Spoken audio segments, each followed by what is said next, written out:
Olá, pessoal.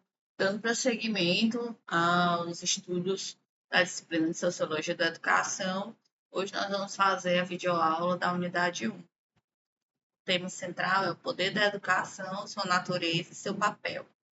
Bom, antes de iniciar a disciplina, é fundamental que vocês façam a disciplina, esse módulo, né, essa unidade. É importante que vocês façam a leitura do capítulo 1 do livro da disciplina, que foi postado aqui na plataforma, e também o texto de apoio do Emily Durkheim, né? A Educação, Sua Natureza, que está postado aqui nesta unidade.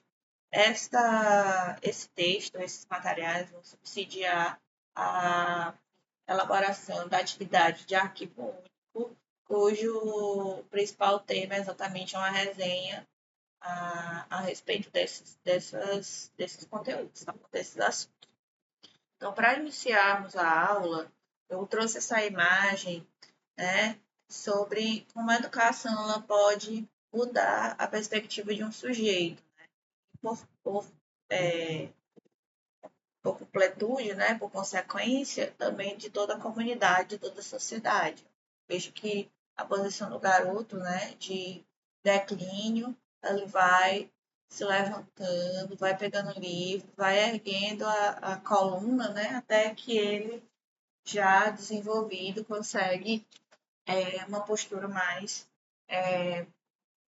combativa, né, mais eficiente. Então, exatamente essa a ideia que a evolução que a educação promove na vida das pessoas, tá? Por isso que a sociedade, né, na sociedade, inclusive o Durkheim vai dizer, né, que a educação é fazer a educação é desenvolver toda a perfeição que o sujeito é capaz. E o que é essa perfeição? É o desenvolvimento harmônico das capacidades humanas, né? Então, todos nós temos funções a desempenhar, umas diferentes das outras, né? As nossas competências, as habilidades. E as questões educativas, as atividades educativas, elas potencializam essas habilidades que são inerentes às pessoas, né? Aos sujeitos. Então, eu trouxe aqui alguns conceitos importantes para a gente começar os estudos dessa unidade. Né? O que é sociedade? Do latim societas, associação amistosa com outros. O termo sociedade é comumente usado para o coletivo de cidadãos de um país governados por instituições nacionais que aspiram ao bem-estar dessa coletividade. Além de pessoas que vivem em determinado lugar, é também a existência de uma organização social, de instituições e leis que regem a vida dos indivíduos e suas relações mútuas, certo? Então, é uma condição importante a existência dessa organização, né? E da instituição de leis e normas que possam reger essas relações. Do grego oikos, economia significa casa, riqueza. Nomos significa lei, regra. Então, os economistas contemporâneos definiram a economia como a ciência que procedia à análise da prosperidade e das recessões. O exame dos problemas decorrentes da escassez econômica face às necessidades ilimitadas e principalmente a investigação das condições necessárias para a universalização do bem-estar da sociedade. Qual a relação entre sociedade, economia, política e educação? Exatamente esse objeto de estudo da sociologia da educação, certo? É avaliar todos os eventos envolvidos, todos os sujeitos envolvidos na prática educativa. Então, o que é política? Política, derivado do grego politeia, que indicava todos os procedimentos relativos à polis, cidade-estado ou outras definições referentes à vida urbana. E educação, que vem do latim docere, conduzir para fora, ou educare, ação de formar ou instruir. A educação sempre expressa uma doutrina pedagógica, a qual implícita ou explicitamente se baseia em uma filosofia de vida, concepção do homem e da sociedade. Uma realidade social concreta, o processo educacional se dá através de instituições específicas, família, igreja, escola, comunidade, que se tornam porta-vozes de uma determinada doutrina pedagógica. Então, uma coisa não vai existir sem a outra, né? A política, a economia e a sociedade não vai existir sem a educação. É como se ela equilibrasse esse tripé.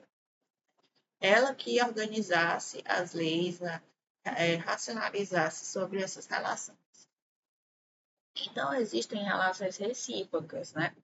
A educação, a economia, a sociedade e a política, né? Numa relação dialética, numa relação recíproca, que envolve uma troca, uma, né, uma interligação de saberes, de conhecimentos. Então, quando, por exemplo, a educação de um país ela não é avançada, ela não é acessível a todos, você pode prestar atenção como a sociedade ela é desordenada, a economia é ruim, os políticos são mal escolhidos, né?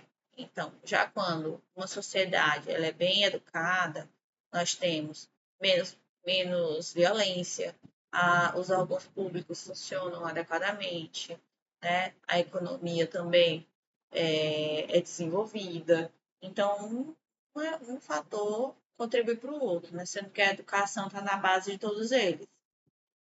Bom, então a sociologia da educação, nessa primeira unidade, né, vocês vão ter contato com essas noções introdutórias, né? Então, existem sociedades em que a educação valorizada é a do tipo informal. No entanto, haverá sociedades como a nossa, por exemplo, em que a educação legitimada é a formal.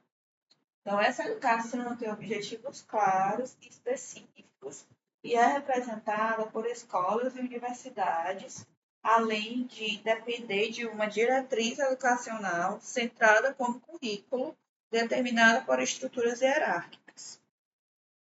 Em muitas dessas sociedades, a educação formal divide espaço, mas não legitimidade com a educação não formal, certo? Por isso que há muitas formas de se formar um sujeito. A educação formal é um dos tipos. Há vários fatores, várias forças que contribuem nesse processo. Bom, mais à frente, qual é a relação entre essa formação e o indivíduo? A relação entre o indivíduo e sociedade foi e continua sendo preocupação de todos os sistemas filosóficos, teorias sociológicas e psicológicas da cultura ocidental. Em alguns livros ou ensaios, os autores procuram esclarecer qual o seu ponto de vista acerca deste problema, fundamentando em alguma linha do pensamento social. Então, a educação, ela passa por essa questão, né? Tanto na sua prática como em seu estudo. Na prática cotidiana, todo educador professa determinados valores éticos, morais, estéticos, políticos, ou cuja base exige uma concepção sobre o indivíduo e a sociedade. É o que o Emile Durkheim chama, né, de coerção social. Então, quando a gente se relaciona, quando a gente ministra uma aula, quando nós vivemos em sociedade, nós vamos aprendendo normativas que são implícitas, que já estavam aqui antes de nós nascermos. Então, todas essas práticas, essas normas, elas são invisíveis, mas elas são apresentadas para a gente e vamos tendo que colocar em prática. Por exemplo, não passar no sinal vermelho, não jogar lixo na praça, na rua, é, não estacionar na vaga do cadeirante. São normas e regras que, quando a gente veio já para esse grupo social, isso já existia. Então, a gente vai se adequando a essas condutas, a essas normas, né? E o fenômeno educacional também. Então, mesmo se dá no estudo do fenômeno educacional, perguntas sobre o que seja o homem e qual a natureza da relação entre indivíduo e sociedade estão sempre implícitas e explícitas. Então, qual é a matriz liberal clássica, né? A sociologia da educação, com base nessas questões, né, dos valores sociais, das condutas sociais coercitivas, Não há como se iniciar o estudo da sociologia da educação sem falar da ascensão do capitalismo e da matriz liberal clássica. A partir desse liberalismo, da ascensão do capitalismo, que as primeiras teorias começaram a ser organizadas, certo? Então, partiremos de uma contextualização que remete ao surgimento do capitalismo. A transição da forma social feudal para a forma social capitalista embasou-se num conjunto de transformações no plano da economia. Estas das relações sociais e da estrutura do poder político. Por isso que lá no início da aula eu falei para vocês qual é o conceito de político, qual é o conceito de sociologia, de sociedade, de educação, de economia. Porque a teoria sociológica se desenvolveu nesse contexto, certo? Das relações sociais, das transformações no plano econômico, na forma social capitalista e na estrutura do poder político. Então, todas essas mudanças nos modos de produção influenciaram tanto nos sistemas de educação, como influenciaram tanto nos sistemas políticos, como também na sociedade como um todo. Estas transformações implicam e desencadeiam mudanças substanciais na esfera dos valores culturais e do pensamento filosófico e científico. Né? Então, a gente costuma dizer que a disciplina de sociologia é uma disciplina que olha para muitos lados, né? Que explica muitas relações, que está muito no nosso dia a dia, na nossa prática docente, porque o fenômeno educacional ele é atravessado por todas essas forças, né? Por todos esses elementos. Então, falar da sociologia da educação é olhar o fenômeno educacional de uma forma holística, de uma forma completa, né, de uma forma ampla, nos ajudando a embasar análises, inclusive da nossa prática docente. Um exemplo é, eu dou aula no turno da noite para alunos que vêm do trabalho, do comércio, e eles chegam lá cansados, então eu tenho que bolar uma estratégia baseada para alunos daquele perfil. Vai ser diferente, por exemplo, se eu der aula do turno da manhã para alunos que são estudantes profissionais. Qual é a área de interesse desses alunos adultos? Que textos podem motivá-los a aquele momento que eles estão em sala de aula ser um momento de cansaço, ser um momento proveitoso. Então, é assim que o professor vai adequando, né, que o docente vai adequando a sua prática de acordo com o perfil do seu alunado, com o local onde a escola se encontra, com o perfil socioeconômico das famílias desses alunos, com a comunidade que eles estão inseridos. Por exemplo, aqui eu dou aula na cidade de Pedreiras, né? Tem um poeta muito famoso aqui, que é o João do Vale. Então, vez ou outra, eu associo poemas desse escritor, né, desse compositor, com poemas de outros escritores renomados, como, por exemplo, Machado de Assis, o Graciliano Ramos e vários outros. E essa é uma maneira de fazer com que o ensino tenha uma identidade com a realidade local, certo?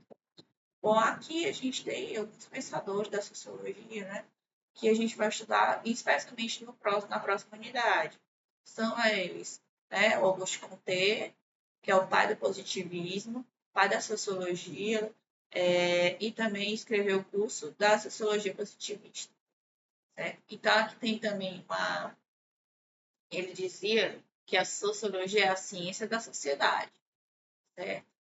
E aqui a sociologia significa estudo da sociedade, né?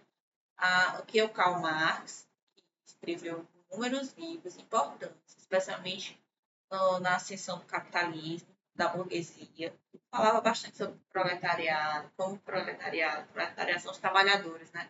Eles são eles sofrem prejuízos, eles são explorados, eles têm seu tempo de trabalho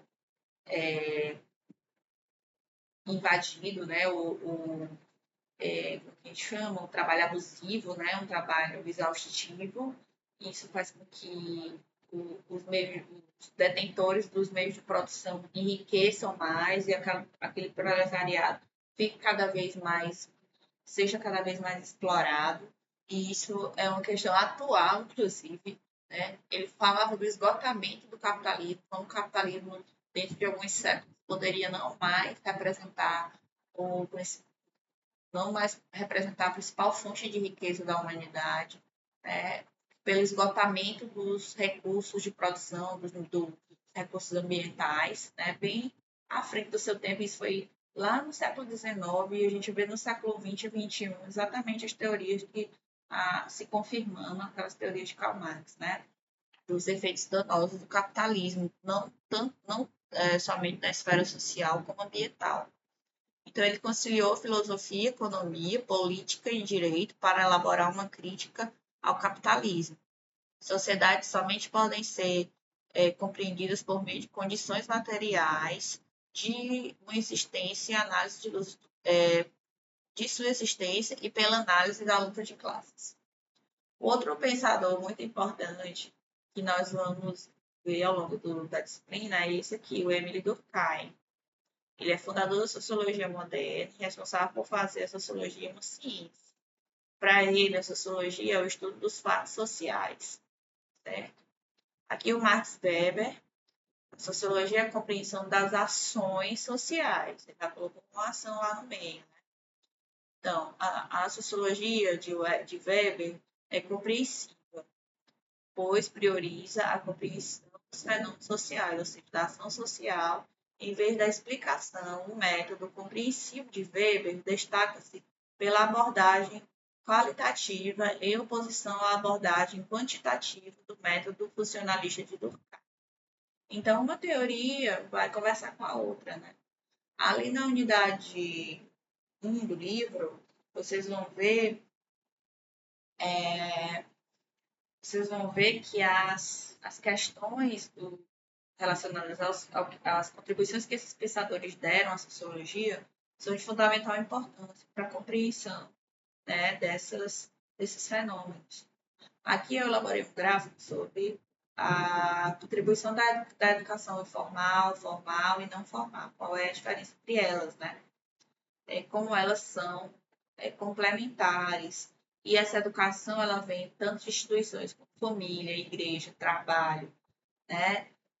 Os sindicatos, os partidos, a educação de adultos, escolas maternais, formação profissional, extensão rural, atividades escolares extra-classe.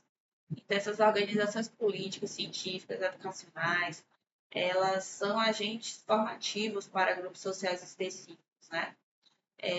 E, além disso, são formas de moldar os trabalhadores, né? Na época que Marx falava muito isso, ao modelo econômico vigente, né? Porque sem o trabalhador não existe economia, né? E, gente, é importantíssimo que vocês façam leitura também dos materiais complementares e assistam aos vídeos que eu coloquei lá no material de apoio, lá no plano de ensino da disciplina, certo? Então, vocês vão ver como essas teorias elas conversam, como esses conhecimentos eles são fundamentais e como isso vai repercutir lá na nossa prática, lá em sala de aula, tá bom? Então, eu vou ficando por aqui até o momento e aguardo o contato de vocês caso vocês tenham ficado com alguma dúvida, tá bem? Um abraço e desejo excelente estudo para todos.